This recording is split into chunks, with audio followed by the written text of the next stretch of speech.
Ribeira acolleu esta mañá a primeira das xuntanzas que o Instituto de Estudo do Territorio dependente da Xunta manterá con representantes de todos os concellos galegos para presentar as directrices da paisaxe que entran en vigor o próximo día 20.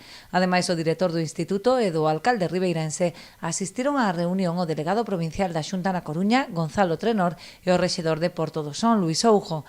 Os responsables autonómicos informaron das liñas principais do documento, que establece unha serie de normas e recomendacións relativas á paisaxe, que a nivel municipal afectan principalmente ao planeamento urbanístico. As directrices non teñen carácter retroactivo, polo que non afectan aos plans xa en vigor, pero si a calquera modificación puntual ou plan parcial que pretendan aprobar as corporacións locais.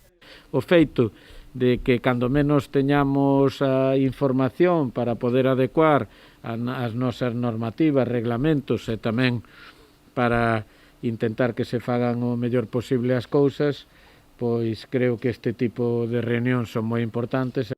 Ademais de establecer as normas para as áreas de interese e de especial atención paisaxística xa delimitadas nos catálogos da paisaxe, o documento aborda temas de grande importancia para a comarca, como as cuestións relativas aos parques eólicos ou plans forestais. Darán las pautas para las futuras renovaciones de los planes eólicos, plan forestal, etc.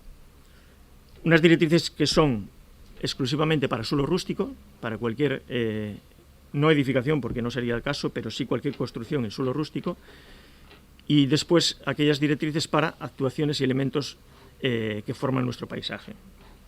Luego entramos en el segundo bloque, que son directrices específicas que ya están muy remarcadas en las áreas de especial interés paisajístico, otra vez, y de las áreas de especial atención paisajística. No transcurso da xuntanza, os alcaldes tiveron ocasión de transmitirlles algunhas das dúbidas sobre as competencias municipais relativas, por exemplo, á obriga de soterrar as canalizacións. Que nós non temos competencias, nin temos forma de obligarlle a Fenosa, a obligarlle a Telefónica, que soterren toda esa cantidad de cables que pasan, que ás veces é unha imagen penosa. As novas directrices establecen a obriga de que todas as actuacións acometidas en materia de telecomunicacións ou instalación de redes contemplen o soterramento do cableado.